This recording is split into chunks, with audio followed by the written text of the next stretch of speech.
datos económicos. Y hoy tenemos el privilegio de que nos acompañe aquí en el estudio de los periodistas Gustavo de Hoyos, presidente de la Confederación Patronal de la República Mexicana. Bienvenido a los periodistas, Gustavo. Gracias, Álvaro. Alejandro, qué gusto saludarlos. Encantado de tenerlo aquí. Pues son malos números. Si te parece, comenzamos por ahí. O sea, el que se ajuste a la baja el crecimiento para 2020, después de que el año pasado las mediciones se quedaron cortas y terminamos con un crecimiento cero o negativo, pues no son halagüeñas las señales. Pues son malos números, consecuencia directa de decisiones equivocadas. El gobierno federal, a un año de que empezó su gestión, consistentemente ha tomado decisiones que han inhibido la confianza. Y a fin de cuentas el crecimiento es producto de la inversión y esta requiere que haya confianza.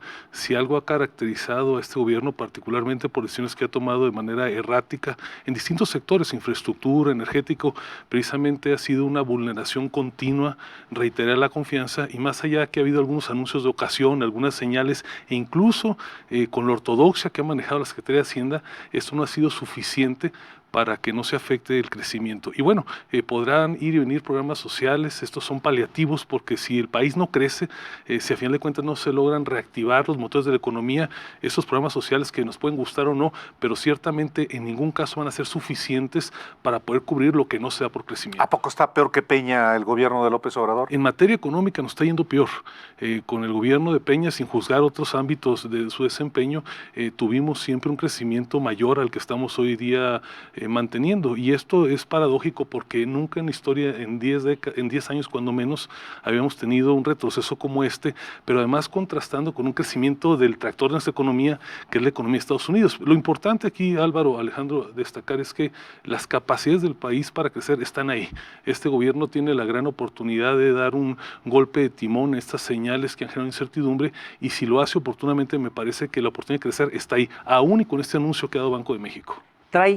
Como la economía trae un comportamiento bivalente o multivalente, porque por un lado tienes una baja inflación, también tienes un peso bastante estable, pues no tienes cero endeudamiento, que parece poca cosa y no lo es.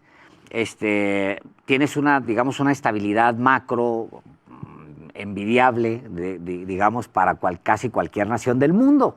Pero por el otro lado no traes crecimiento, y lo que ustedes dicen es que esto es atribuible directamente a las decisiones del presidente de México, que por cierto hoy amanece con un 71% de aprobación, según el de acuerdo con el Financiero.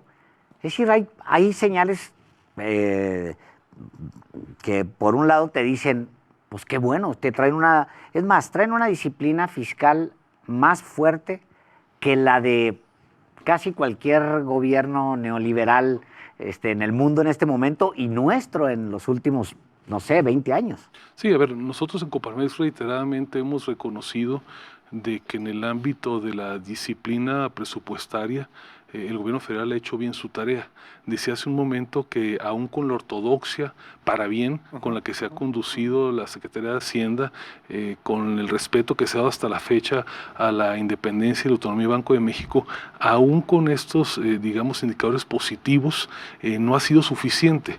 Esto ha permitido que no tengamos un fenómeno, digamos, de degradación de la economía mucho mayor. Sería el peor escenario que tuviéramos un desorden macroeconómico y por otro lado señales de desconfianza. Entonces no estaríamos platicando, digamos, con una oportunidad de mejora hacia el futuro. Aquí me parece que el mensaje claro, lo que tenemos que tener presente es que las capacidades de crecimiento están ahí, más aún cuando afortunadamente, como bien comenta, tenemos estabilidad en lo esencial, las variables macroeconómicas no han sido vulneradas, el tipo de cambio está estable, sí, aunque estamos pagando una altísima tasa para conservarlo de esa manera, pero a pesar de ello se puede construir sobre lo que existe. Si tan solo hubiera unas cuantas señales. ¿Cuáles señales deberían emitirse desde el gobierno precisamente para generar esta confianza? Mira, la confianza se pierde un instante y hay que ganarla de manera paulatina. Desafortunadamente eso es una realidad, pero probablemente si yo tuviera que elegir un sector en el cual probablemente tendría capacidad expansiva para generar confianza, este sería el sector energético. Probablemente las señales que hay en este sector, tanto en el ramo de electricidad como en el ramo de hidrocarburos, han sido los que han tenido un mayor poder disuasivo para la inversión. Y esto no es casualidad. A ver, cuando ahí, sí. me meto ahí, perdóname por Adelante. interrumpirlo. En el sector energético específicamente, ¿qué es lo que a ustedes no les gusta?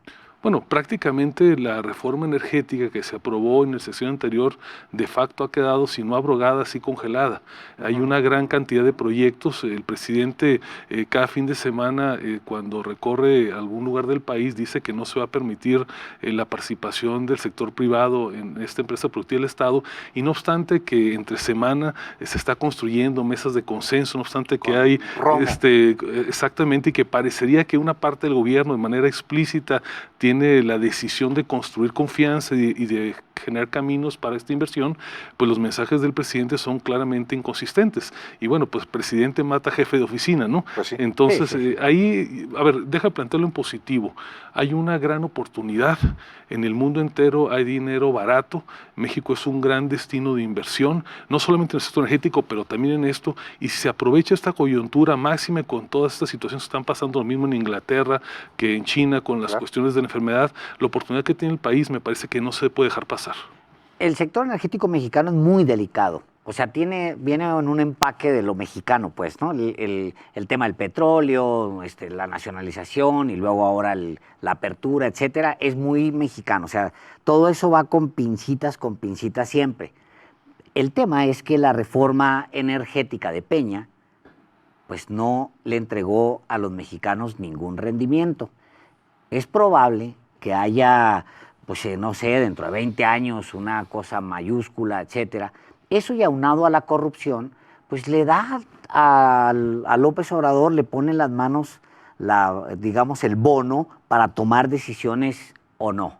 Nosotros lo que hemos señalado es que si el presidente tiene, ya no digo evidencias, sino indicios de que algún contrato, alguna licitación se llevó a cabo, digamos, desatendiendo la ley, más aún con un acto de corrupción, pues que vaya y presente las denuncias correspondientes. No hay hoy en día una sola denuncia. Sobre los contratos. Sobre los contratos o sobre los procesos de licitación. O sea, se ha dicho una y otra vez por el presidente, por el secretario de Energía, por los directores de las empresas productivas del Estado, que hubo contratos ilegales, que no se observaron las normas. Bueno, yo quisiera ver dónde están las denuncias, dónde están los juicios de nulidad. De acuerdo. Parecería mera retórica, digamos, un poco un pretexto para anclar una posición ideológica.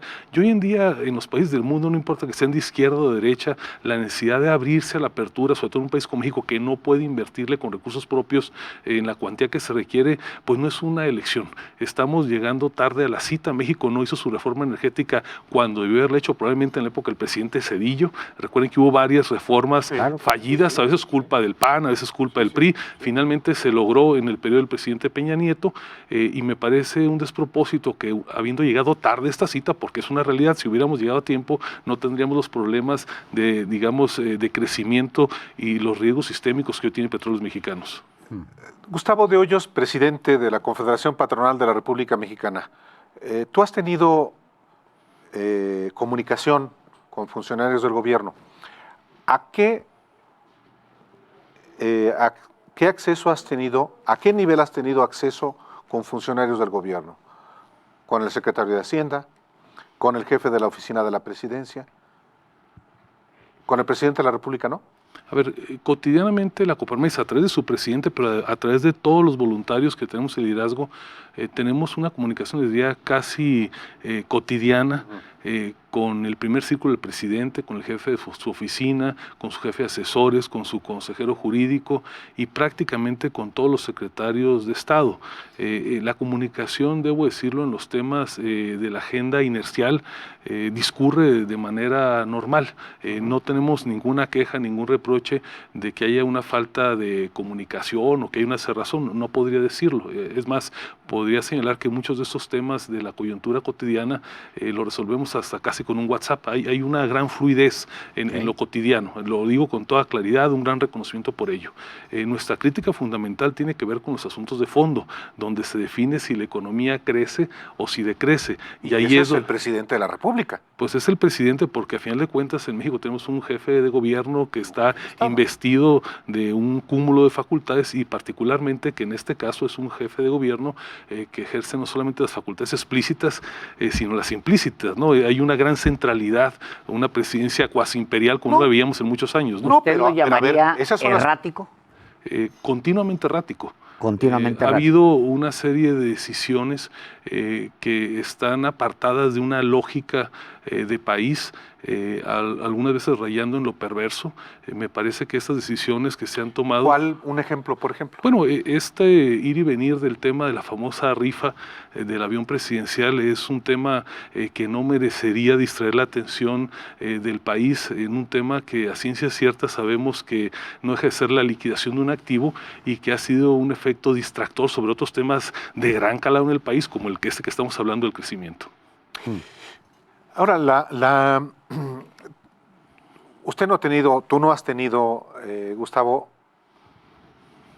no has podido intercambiar puntos de vista con el presidente de la República.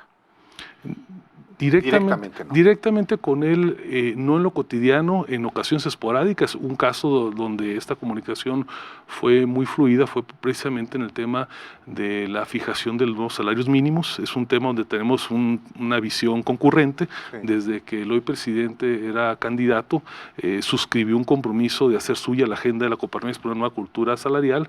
Yo debo reconocer que como nunca antes, y me ha tocado ya por muchos años participar en este proceso, el presidente y su equipo fueron absolutamente respetuosos, sin intrometerse de forma alguna en el proceso de negociación entre los sindicatos patronales y las cúpulas obreras, y el acuerdo que se logró en el salario mínimo, que es histórico, es un producto del respeto al gobierno y de la altura de la negociación de los actores del sector obrero y de nosotros. Sí, eso inclusive aquí lo informamos, pues no fue una decisión solamente del gobierno, fue de una manera muy relevante la participación de la Coparmex. No fue del gobierno, el gobierno no tuvo nada que ver. Yo les puedo decir categóricamente que tomamos el acuerdo y se lo anunciamos.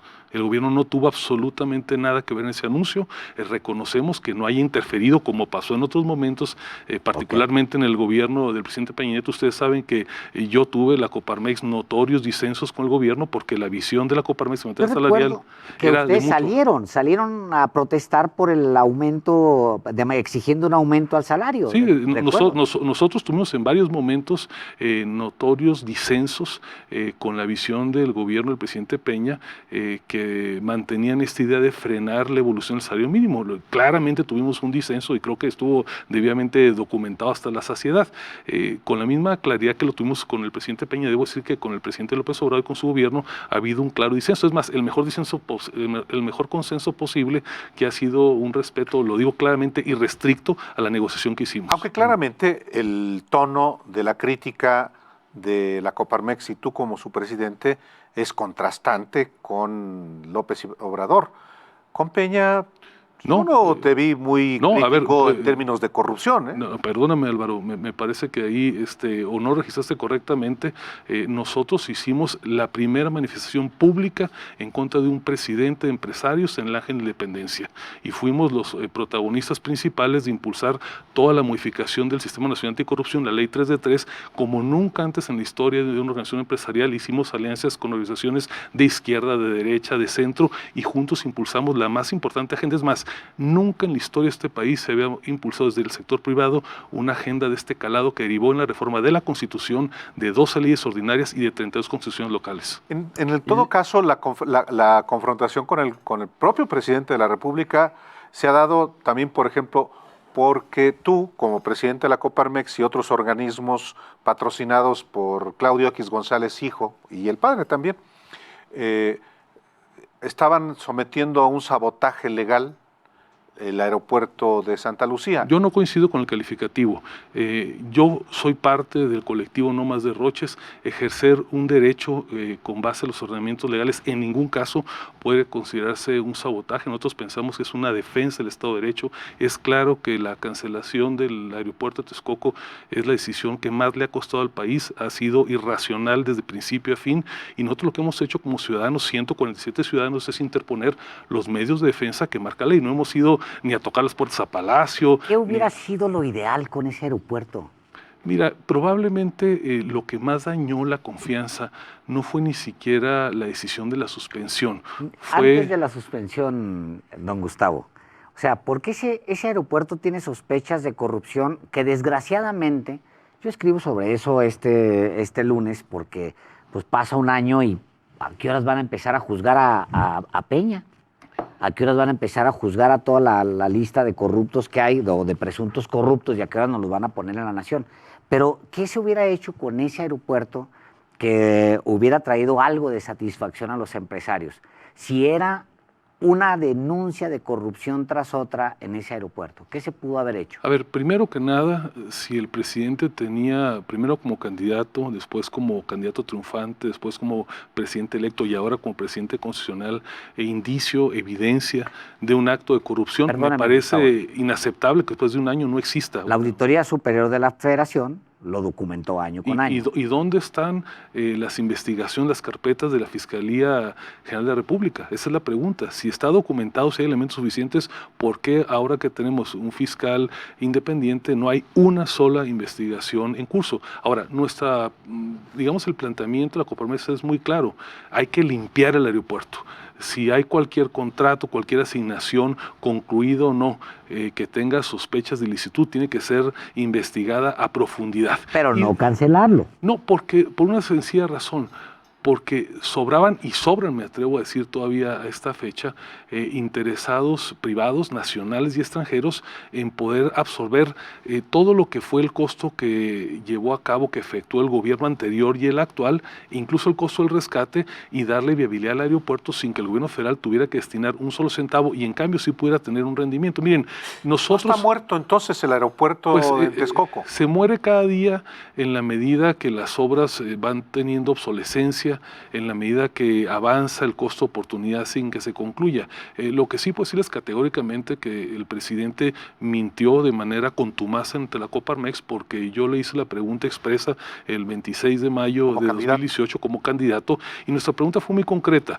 Si hay una empresa, un grupo de empresas que en un procedimiento público, auditado, le permitan al gobierno federal recuperar lo invertido, concluyan la obra y lo operen con un rendimiento para el gobierno federal, ¿usted estaría dispuesto a que se concluyera? Me dijo, sí, así sí. Y la verdad es que pues no cumplió con esa palabra. Sí, efectivamente. Desde entonces ha estado tirante la relación. Usted ha sido muy crítico con López Obrador, pues su derecho. Pues la Coparmex siempre ha sido una especie de partido político. No un partido político, pero siempre una institución de vanguardia. Pues defendiendo los patrones, pues no más faltaba que no. Bueno, somos un sindicato patronal. La Coparmex surgió hace 90 años y esa es su vocación. Nosotros, así está escrito en nuestros estatutos, es reunir, representar y defender los intereses legítimos del sector privado. Oiga, Gustavo, usted ha sido también muy crítico de la reelección, o de la supuesta reelección de López Obrador, de esa pretensión. ¿Qué dato tiene en el sentido de que López Obrador quiere reelegirse? Bueno, lo que el presidente ha dicho, y ahora ya es ley, es que pretende llevar a cabo un ejercicio de revocación de mandato. ¿Y eso qué tiene que ver con la reelección? Nosotros, déjame plantearlo con claridad, señalamos en su momento que esta no era una iniciativa que debía de aprobarse. Hoy es derecho positivo, está en la Constitución, es un procedimiento que está así planteado y habrá que atenernos a sus circunstancias. Hoy en día, y ese es el punto siempre de la Coparmex, es derecho aplicable. Si el presidente decide a través de los procedimientos legales convocar o hacer que se convoque a este procedimiento, pues habrá que participar en él. ¿Usted ve a López Obrador reeligiéndose? Espero que no. Espero que no Pero caiga. si lo veo o no. No lo veo hoy en día, espero no equivocarme. Veo un presidente que quiere, establecer una forma muy particular de gobernar a través de este mecanismo de la revocación de mandato. ¿Cuántas reelecciones lleva usted? Es mi quinto año al frente de la Coparmex. Me anticipo, hay una clarísima diferencia. La Coparmex es un sindicato de patrones y los patrones que forman parte de la Coparmex son los que deciden el tiempo que debe estar un dirigente. Yo he sido electo por unanimidad, te lo aclaro, el 100% de los votos no los tiene Obama, el 100% Álvaro, el 100%, no faltó ni uno solo. ¿Usted se acuerda cuántas reelecciones tuvo Porfirio Díaz? No lo recuerdo, pero estuvo 30 años. 7. ¿Cuántas lleva usted? No, a ver, la Coparmex establece 5. sus estatutos. No, no es cierto, Álvaro, perdóname, son 4. Ah. Pero está previsto. Pero perfectamente puede reelegirse por quinta ocasión. Pero a ver, déjame decirte, Álvaro, me parece una comparación que no tiene lugar porque esas son instituciones públicas, gubernamentales. La Coparmex es una institución privada y la decisión de lo que pasa en la Coparmex corresponde a sus socios. Sí, en mi caso, Álvaro, fui electo por unanimidad, no por 99%, por unanimidad. Es muy Soy querido por mi membresía. Perdón que lo diga con esa claridad. Oiga, ¿y todavía quiere ser candidato presidencial? No, eso es un invento aquí de mi amigo Álvaro Delgado. ¿De verdad? Sí, pues, ¿Cómo? Pues no sé, hay que preguntarle aquí a Álvaro. Vamos a pasar de entrevistado, voy a pasar a entrevistador, Álvaro. O nomás candidato a gobernador de Baja California. A ver, lo he dicho una y otra vez, lo digo categóricamente, no aspiro a ser candidato al gobierno de mi estado. Lo he dicho en sin número de ocasiones, ahora lo ratifico. No va a ser candidato. Nada. No es mi idea. Ni siquiera, y tampoco para la grande. Mira, no voy a decir que me den por muerto, porque ya ven que el que dijo que lo den por muerto, ¿dónde está ahora, verdad? Claro. Pero no, yo aspiro a ser un dirigente empresarial que cumpla con su trabajo, es lo que estoy haciendo y por eso estoy en esta mesa. A ver, dígame 3 cosas que le gusten de este gobierno. Que no sean las que ya dijimos, que si el peso estable, que si la deuda, que si... 3 cosas que le gusten de este gobierno. Su decisión explícita, aunque hoy por hoy no consumada, de combatir la corrupción, su enfoque en tratar de combatir la pobreza y su alineamiento con la integración de Norteamérica. Me parece que son 3 elementos fundamentales que hay que reconocer de este gobierno. La relación que tiene ahorita con Donald Trump. No, yo lo pongo en otro nivel. A ver, Donald Trump y López Obrador son personajes efímeros de la historia de un país. Lo importante es que la ruta de integración con Norteamérica se haya mantenido y es algo que hay que reconocerle a un gobierno como el de López Obrador, cuando en el mundo entero, con el Reino Unido, los que eran heraldos, para usar el nombre, digamos, de la integración en Europa, ahora han dado giros de 180 grados. Es algo que hay que reconocer, que un gobierno como este, que a lo mejor en sus orígenes, digamos como militante político del hoy presidente, tuvo expresiones contrarias, está documentado en sus libros, a la integración de Norteamérica, el hecho de que haya tenido un viraje y que ahora se haya apostado abiertamente por ello, me parece que es algo que tiene un valor intrínseco y hay que reconocerlo. Es fuerte. ¿Y la política migratoria mexicana? No me gusta y me parece Pero que... sí genera una estabilidad en la relación con Estados Unidos. A ver, una estabilidad producto de una desestabilización. Cuando empezó este gobierno se tomaron decisiones erráticas que provocaron un enojo, para decirlo con claridad, y ese enojo que ocurrió en Estados Unidos tuvo un efecto, y tuvimos un efecto pendular que de permitir que pasen todos, ahora somos el muro de que no pase nadie. ¿Y cuál es eso que enoja a los norteamericanos? ¿Por qué no le decimos? Pues al principio de esta administración, hay que decirlo, pues prácticamente se abrieron las puertas de par en par. Ustedes saben las caravanas migratorias que corrieron de sur a norte. Yo radico en Baja California y enfrente de la casa de ustedes tenía 10,000 personas que habían pasado libremente caminando desde Chiapas hasta Tijuana. Y luego el péndulo nos llevó a decir, a ver, les voy a poner aranceles si no me paran esas caravanas. Bueno, ahí el presidente fue presa de un blofeo, para decirlo claramente. Me parece que se fue con un blofeo. Yo soy de la idea de que no se tuvo que haber cedido lo que se dio.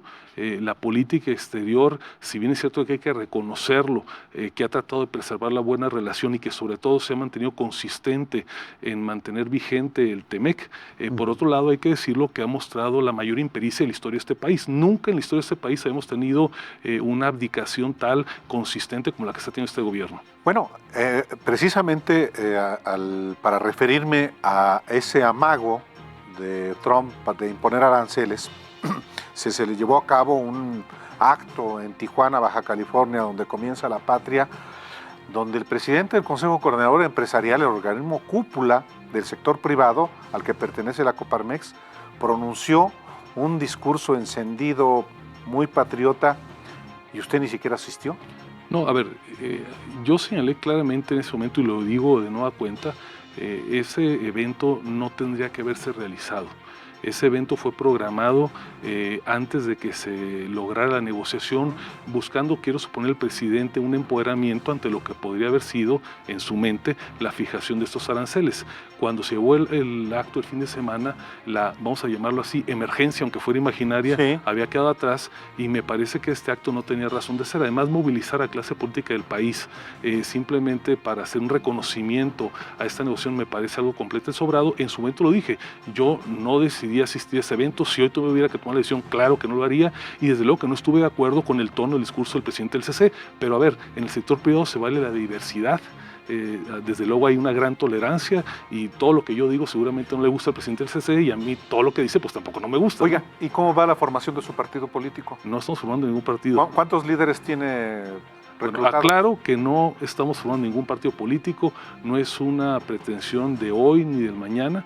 El movimiento Alternativas por México es eso, es un movimiento nacido de la Coparmex, validado por nuestros órganos de gobierno, que tiene como propósito generar y detonar liderazgos para el país en lo privado y en lo público. Pero no va a ser un partido. Muy bien, afortunadamente. ¿Sí? El año pasado llevamos a cabo talleres, si no me falla la memoria, en 11 entidades federativas, y este año lo haremos en el resto del país. Lo que pretendemos es activar al liderazgo ciudadano.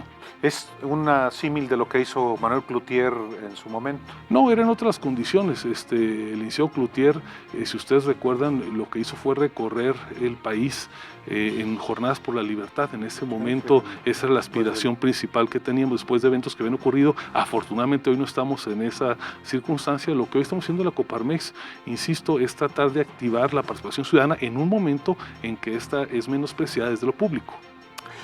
Consta que habíamos invitado a don Gustavo de Hoyos desde hace varias semanas. Hubo un cruce de cables Pero qué me bueno quedé que como las novias de rancho aquí afuera en la banqueta, la última vez, pero celebro que estemos el día de hoy dialogando. Así no, es. Que se repita además. Por supuesto, Pues, esta es su casa, Gustavo, Gustavo, esta es tu casa, y por supuesto a usted que sigue los periodistas, por supuesto que este espacio es para la diversidad, para discutir asuntos que le conciernen a la sociedad. Gracias, Gustavo. La gente de los Altos de Jalisco, los que somos norteños, pues nos hablamos de usted, son gente más respetuosa, pero los de los Altos de Jalisco, de tú. Sí, yo celebro, y usted lo sabe muy bien, a título personal y además a nivel institucional, somos fervientes defensores de la libertad de expresión. Es uno de nuestros valores esenciales. Podemos disentir a veces con mucha frecuencia, pero empeñaremos hasta el último de los recursos para que esa libertad siempre sea respetada. Muchísimas gracias. Gracias. Gracias a ambos. Por estar aquí. Volvemos.